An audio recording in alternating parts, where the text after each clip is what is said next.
So in addition to using cultural content and their basic themes to inspire the art, you may also want to look at some traditional and contemporary native art forms. You can show different examples and discuss what they're seeing. You can talk about how how the artwork was made, what materials were used, what kind of respect was shown to those materials. Uh, you can include math, the geometry of the designs, talk about symbols.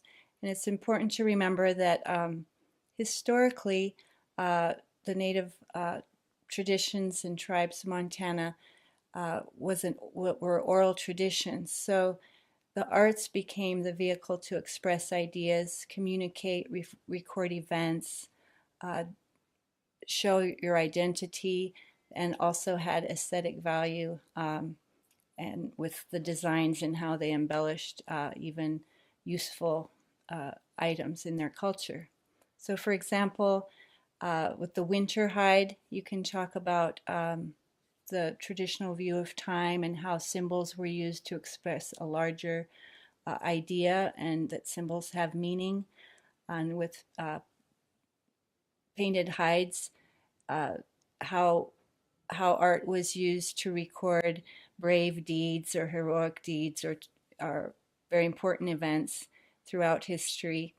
And then the ledger art is a really good example of how artists adapted materials using maybe telegram paper or ledger pages from old ledger books in some of the forts and whatever paper they could find and pencils, and used new materials a very traditional way to record events and remember some traditional life ways that were perhaps uh, disappearing. Um, and with traditional art forms, you can talk about design, style, materials. So let's look at like a parfleche bag, for example. By showing two different parfleche bags from two different tribes, you can show tribal identity, how each tribe had their own designs and their differences. It's a good time to talk about life ways and how hide tanning and hunting and what the parfleche bag was used for. You can just go off on all different kinds of directions with just one um, example of traditional art form.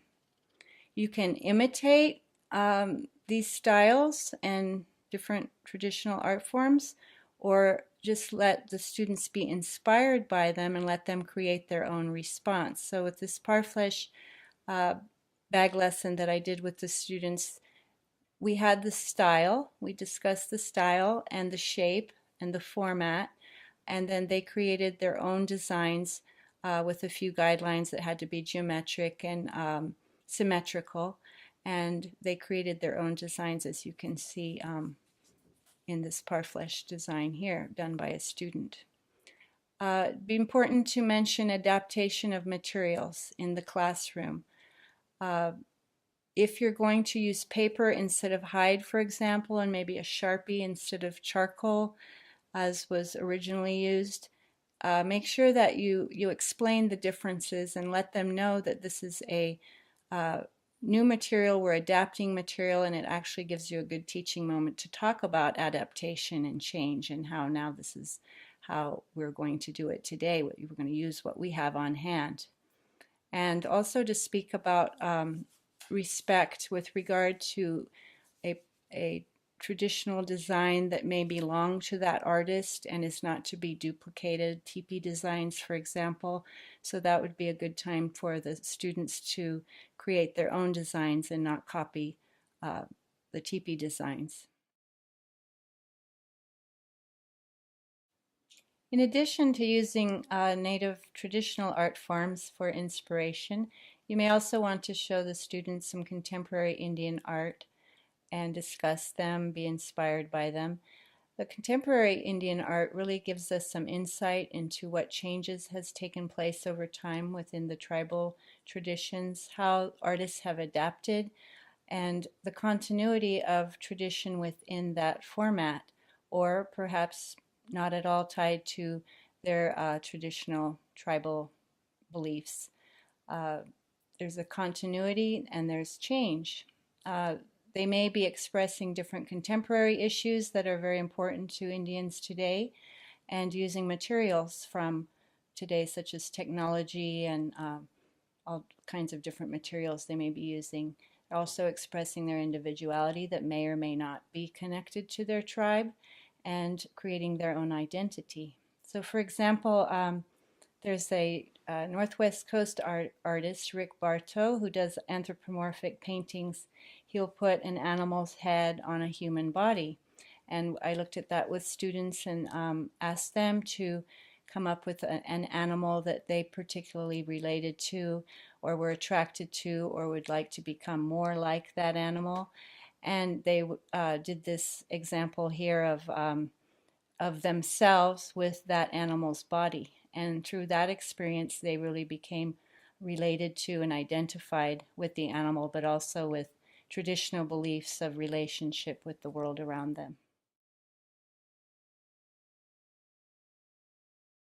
When creating an Indian Ed and art residency or lessons, the art can or doesn't necessarily have to be about Indian art per se, but rather, perhaps more importantly, about providing students with the means to personally express and respond to the knowledge about Indian Ed content.